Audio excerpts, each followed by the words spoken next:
I'm Janice Hostegger. After 3 decades in the marketing business and many years of being an entrepreneur, I've learned a thing or two about marketing. Join me as we talk about marketing, small business, and life in between. Welcome to my weekly marketing.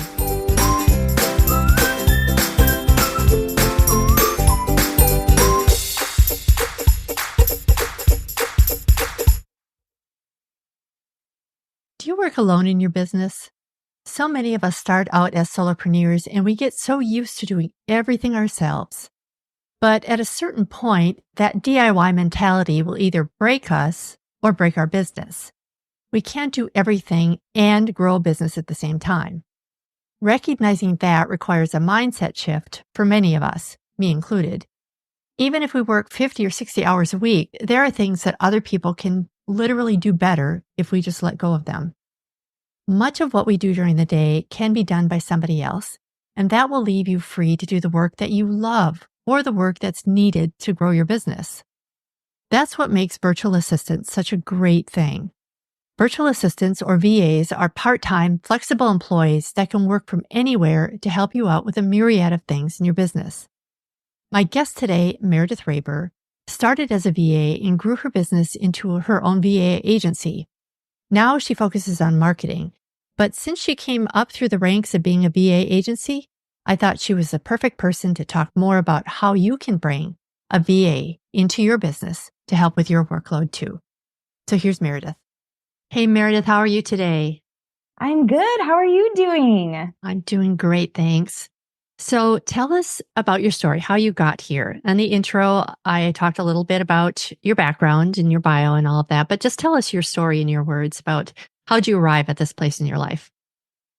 So I think my journey is a little different than some of the entrepreneurs you hear. A lot of them say they've always wanted to be an entrepreneur, but I was very different. I was a corporate gal all the way. I worked in corporate advertising for 10 plus years in LA and loved it, loved every minute of it, loved my agency, loved my team and my clients. But when I had my first child, I realized that the demands of my work, and I had a little bit of a commute, were challenging. So when I had my second child, they were pretty close, less than 2 years apart.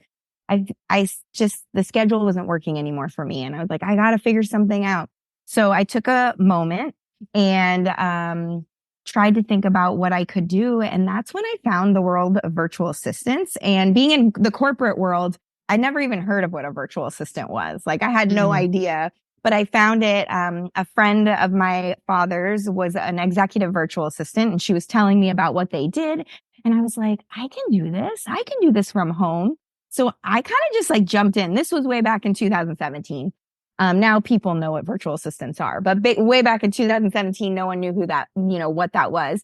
And so I kind of just jumped in and I started and I announced my business to my family and friends. And, one client from a family friend turned into, kind of a little boutique agency of virtual assistants within 2 to 3 years.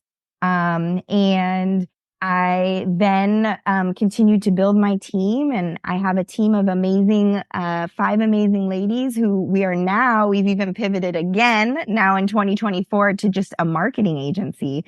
So we're helping our clients with social media management, podcast management, and email marketing. Wow. So you really did cover the whole gamut there. So what is it so first of all, I hear the term VA and I have VAs, but I've also heard the term EA, executive assistant. Are they different and if so, how are they different? I think they're the same. I mean, I feel like it's just a virtual assistant is confirming that they're virtual. An executive assistant could be someone in your office, but they could be also virtual. I think they're the same. Executive assistant to me, when you say that, makes me think more of the stereotypical assistant duties or tasks we'll be doing, someone who's taking notes, someone who's setting up calendars, someone who's, an assistant to a specific person, where a virtual assistant can be an assistant to a whole team, to a whole business. They could be helping out in different facets of your business from marketing to general admin to customer service. Gotcha. Okay. So now I hired a VA probably it took me a while before I was ready to make that step. How can a small business owner or entrepreneur determine if they need a virtual assistant? What I always like to recommend is to think about your week, depending on if you're working full time, you're working part time.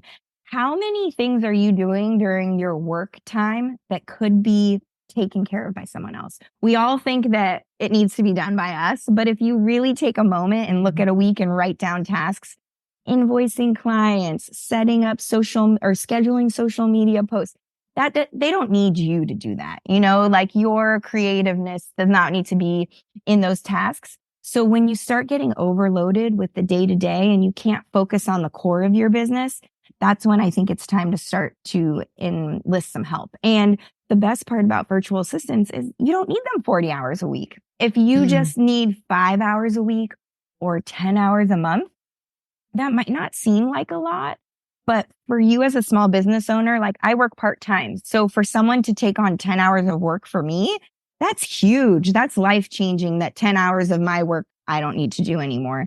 So you can start very small. You don't have to start, as a full-time employee. mm. Yeah, that is so, so true. I mean, even just the mental load of giving a task to somebody on a repeated basis. Like I have one VA that all she does is my podcast. She just manages all the details that go along with that. And just giving her that, I mean, it's just, I don't have to think about it because I know she'll do it. She does a great job with it. So I think, and also I think we as entrepreneurs, we have a let's go do it mindset sometimes, it's like, I could do that, and even like, so I came up through the agency world as well, and was an art director. So I can easily jump in and do design work, no problem. But just because you can do something doesn't mean you should be doing something, right? Because that's Yes. not the core of my business anymore at all. So it's really hard to sometimes let go of those things, I think. Um, Especially, I think, when it's small business and sometimes it has our name on it. Like my company is my name, it was hard for me to trust, are you going to do the best of the best? Are you going to do what I would do? And that always takes some time to get used to and trusting someone else. But you realize sometimes they can do it better than you, you know? yes. Yeah. And, so many VAs are young people too, I have noticed. And, just giving them feedback and um, giving them a chance to show how they can do something and develop their skills in a certain area is really benefiting them as well. Mhm. So now you mentioned, you can hire somebody part time, doesn't have to be full time. Is there a minimum number of hours that you can use it in your experience in the agency that you have? So for virtual assistants, every virtual assistant runs their own business, right? Because they're a contractor. So Mm, what you'll typically see is an hourly virtual assistant. So maybe someone who wants to commit, 10 hours a week to your business, or, depending on the needs you have, maybe you're like, I need someone who can do a lot of things. Like I need someone who can publish my blogs, who can schedule social media, who can invoice clients. That would be someone you would probably more want a commitment on an hourly level. But then there's also VAs who are specific. They're a show it designer, website designer, and that's what they do. They're a social media VA, and that's all they do is social media.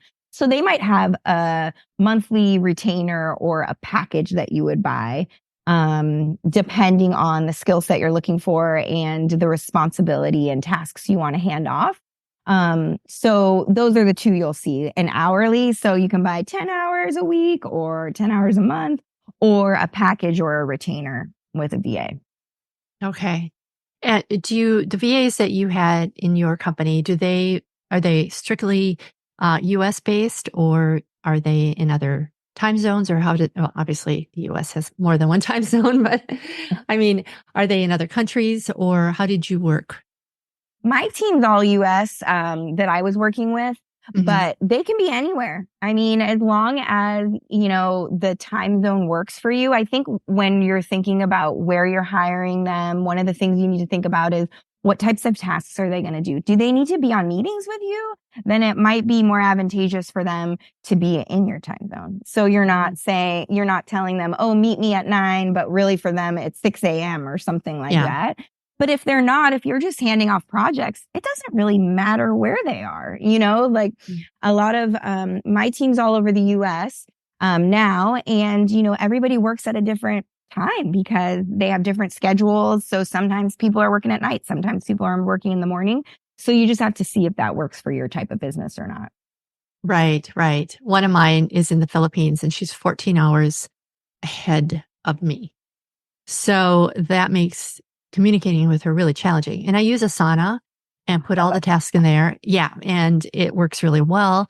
I guess it does get to be kind of a challenge when we talk about meetings. So because, I'm in the evening or she'll be morning, I'll be evening or vice versa, so that you're absolutely right. You can run into issues with that. But by and large, I would say that most of our communication is done online anyway. I also think that depending on the type of task that you want them to do, you also need to make sure that they have command of your language. And like the one in the Philippines does my social media. And there are times, and she learned British English.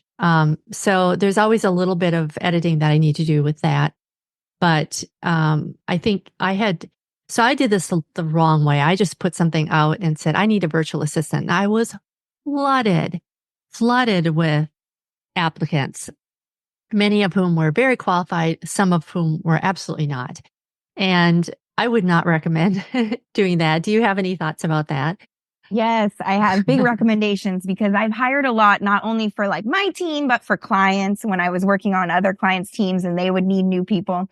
So I always recommend, first and foremost, is create a detailed job description of what they're going to do, just the tasks, because not only will that help you know what they're going to do, but it's going to help them start on the right page. So we're all on the same page of what you're doing. Also, once you have that job description, then I would also create a Google form that asks them questions. This is pretty normal now. I think a lot of people do this, but just, about different things. So say I'm hiring them to help with social media. I want to know, do you know how to use Later? Do you know the scheduling tools? Do you use Instagram? Do you do design work? Do you use Canva? Then you can kind of qualify them before you move on to the next step. Because I always feel like you still need to meet with 2 to 3 people, even if you feel like they're good fits, because for me as a small business owner, I feel chemistry is a big deal. I feel like if I need to talk to them, I need to feel like, okay, we're on the same page. I can teach you to do whatever I need you to do, really. Like if you don't know how to do it, most of the things in our business, we can teach you or there's a process. But if we don't have the chemistry, it's going to be tough, right? So I think if you qualify them first, then you get down to, 3 qualified applicants and talk to them. I feel like that's a little bit easier, but you will get a lot of applicants. There are a lot of VAs, especially if you go, which I imagine you probably did, in the Facebook groups. There's lots of Facebook groups where you can do one post and then you're done. Like you'll get 85 applications, and it's almost more time to go through it all. Also, it's always great if you have other small business owners to always ask for references too. Obviously, that's great if they're already working with someone, if they're taking on new clients, it's always great to get references as well. Right. And I think within Facebook groups, sometimes, like various groups I'm in, people will oftentimes ask, does anybody have a VA that they really like and can work with? And I really enjoy working with VAs because they're so flexible too. And, I would probably always keep VAs on staff, even if I expand, which I hope to someday do, and am able to hire a full-time staff. I mean, I love their flexibility.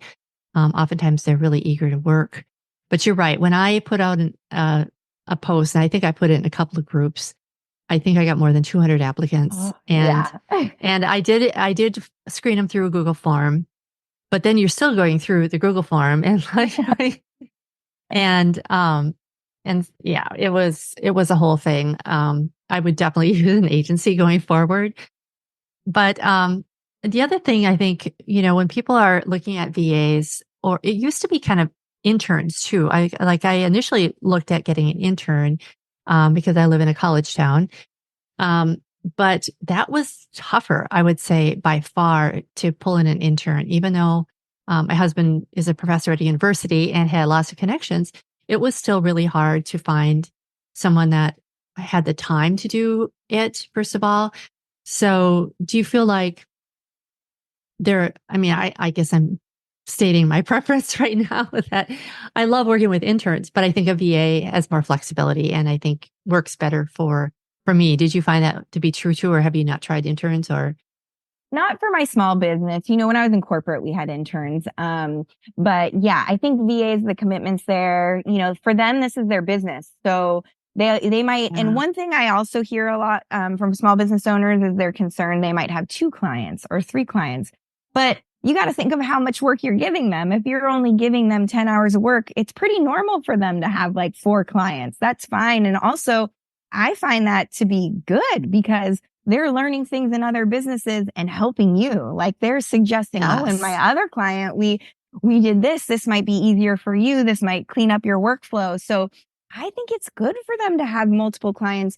When I was running my VA agency, I had, 10 clients at a time because we had a team, and even Hmm. when I was by myself way back when in 2018, I had 3 different clients that I was working pretty like a good amount of hours for, but I still had time to have 3 clients. And I was learning from all of them and sharing the knowledge, through all the businesses. So I think it's always great when you have a committed VA that this is their business, this is what they do. And so it's always good to also like recommend them to your other, small business owners if they are looking for someone. They're not going to leave you. It's good for them to work for other people. Totally. Yeah, I agree. That's been my experience as well, that they learn different apps. They may have recommendations for you that's like, I know you're on this app, but I found that this one works better. And yeah, definitely an advantage. And they need it usually. I mean, um, one client probably is not going to be enough for them to make ends meet either. Yeah. So how do you set pricing? How do you recommend that people set pricing for VAs So when you're hiring one, how when do you're you set like hiring? your Like, budget? yes, yeah. So when you're just starting out, what I like to recommend is put a price like a monthly cost, whatever that is that you can afford and figure out what that is. So say $500 a month is what you can start with. And I think sometimes what gets lost is people get just so fixated on an hourly cost. Because if you're just starting out, you're probably going to find a VA that's hourly, right? Because Hmm. you're just starting out, you probably only want a certain amount of hours. But you also have to recognize what you're asking them to do and the cost of that skill set. So if you're just asking them to do general admin, kind of helping out here and there, then, your hourly rate might be a little bit lower. But if you're asking them to do email automations, website design, those Hmm. types of things, your hourly rate might be higher. So my recommendation is depending on the responsibilities you want them to do, I would have a budget monthly that you want to pay. I always found like that's easier for me is that like, okay, 500 is what I can do. So figure out once you find your person, figure out how many hours you can do and start there. And then they will help you grow. So you start at 500 and then you're like, oh my gosh, they've taken 20 hours of work off my plate. I'm able to take on another client and then you can increase. Usually it's always important, before you fall in love with someone to make sure they have room to expand. So Ooh. say you only have the budget for 10 hours a month. When I first started, I hired my first VA in 2018 for 10 hours a month. That was it. And that was life changing for me. Like she helped with only my stuff. She didn't touch any of my client work at the time. She did all my social media. She did all my email marketing. And it was just, it pivoted, it changed me. I was able to take Yeah. on like 2 more clients because then she had all my stuff and I focused on all my client stuff. So starting small is always a recommendation, and a monthly budget I think is good because then you're not getting nervous like every month, oh, can I pay them? If you just start smaller, Mhm. you can always add. That's a great idea because we all have a monthly budget anyway. We know what we can handle each month. Yeah. And I think that was before I hired one. My fear initially was I was afraid that the cost would run away from me, Yeah. like, what if it takes her 20 hours to do this and I can only afford this much, kind of thing. Do you And feel, oh, go ahead. sorry, I was just going to jump in on that. And usually, experienced VAs, if you're only doing hourly, which is totally fine, and they're just giving you a total at the end of the month, I think it's totally fine to ask them, hey, can you give me a check in every week? Or once you hit 10 hours, once you hit 15 hours, can you let me know? Because that's where my budget hit, and they respect that. They understand. They don't want to be doing work and then not get paid for it either. So I think, Right. like telling them, being open with what you can afford, and don't do 50 hours. Like that's too many hours, is totally fine. Yeah. Yeah. And I actually, for my VAs, they use a clock app. So Yeah. I can always check in and see where they are for the month. If, especially if I give them a bigger project and I'm a little nervous about the cost of it or something like that, I can just go ahead and take a peek at that. Do you recommend that people start out with more of a general VA, or if they know what they want, let's say they want somebody to do their social media, are they better off paying a little more, but going with somebody with more experience? I think this is such a great question. So I think you kind of hit it in the second part of your question.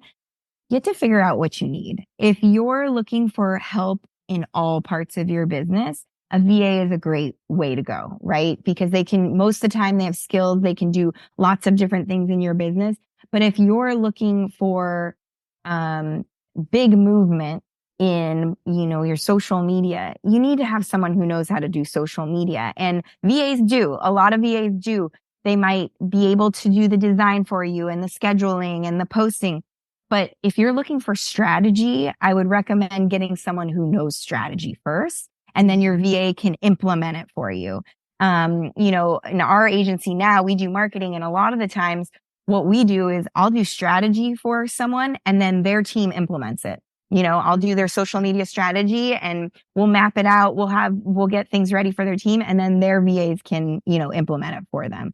So it depends what you're looking for. If you're looking for, just help with getting tasks off your plate, a VA is the way to go. If there's something specific that you need strategy for, I would get the strategy from the person who knows how to do that, but then they can also help you implement it. Hmm.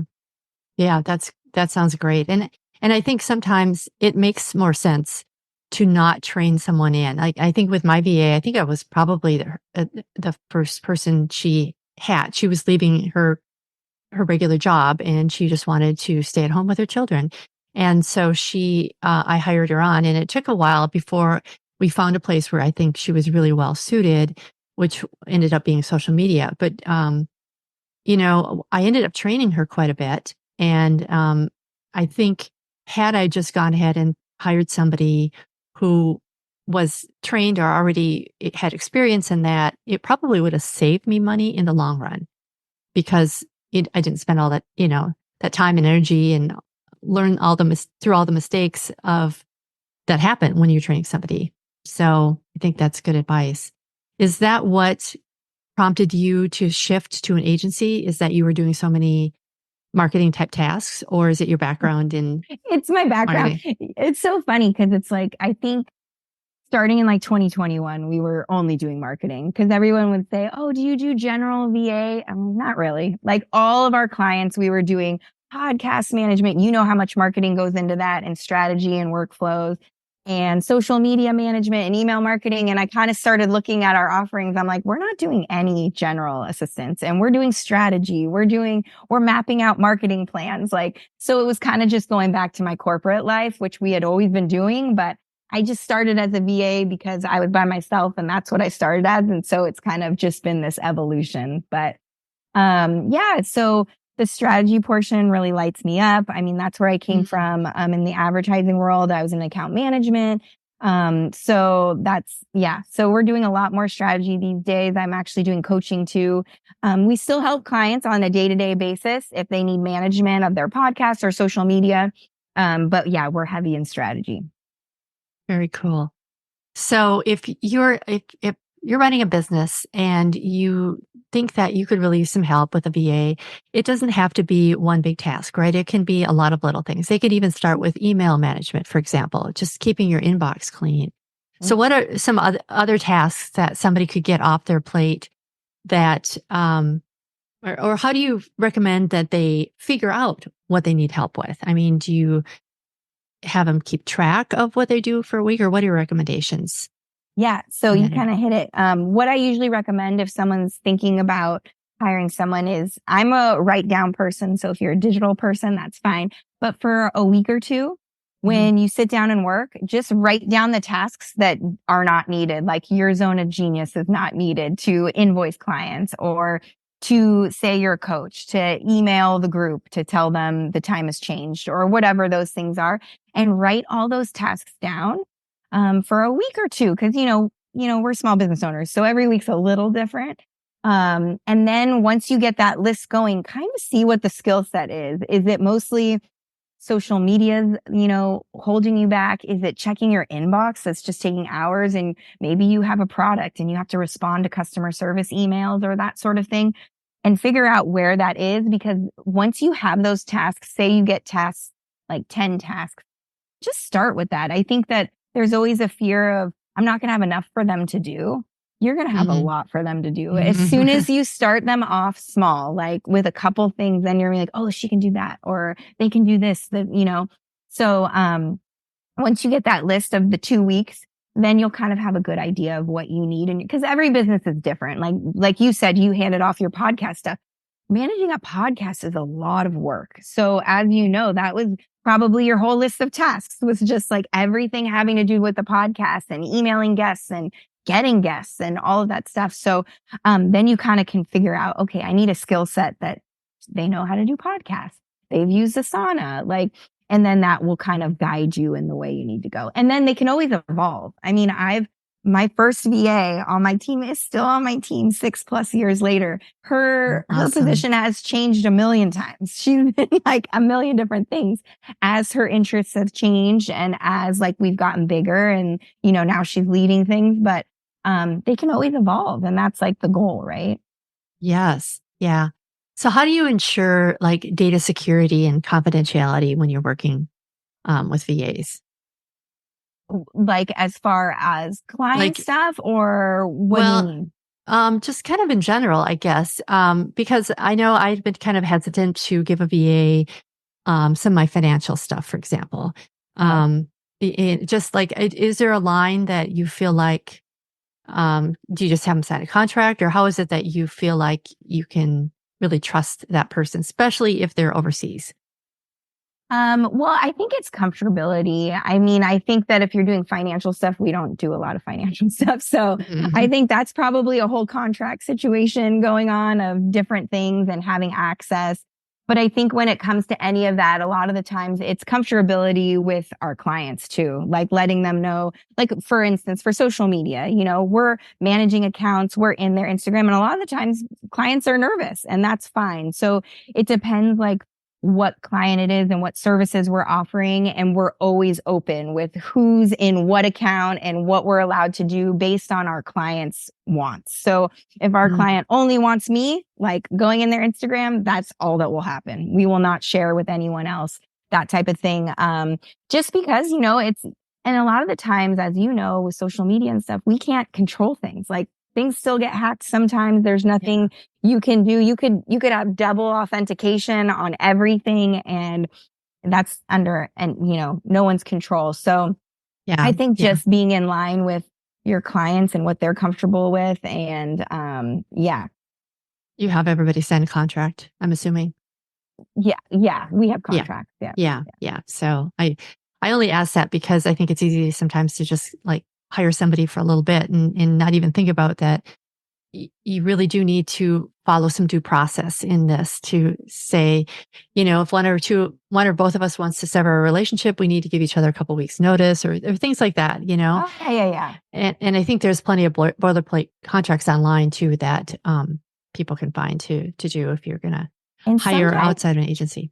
And sometimes VAs will have their own contracts too that you Oh, okay. sign as someone hiring them. So definitely check those out if you're signing a contract. Make sure you're comfortable with everything, but should have their scope of work and the amount you're paying them and those types of things in there. Hours, yeah. Are there any red flags that you tell clients to watch out for or that you watch out for personally when you're hiring a VA? Not red flags. I think for me, a lot of it is personality and chemistry, like talking to someone. I think it's really important to get them on Zoom.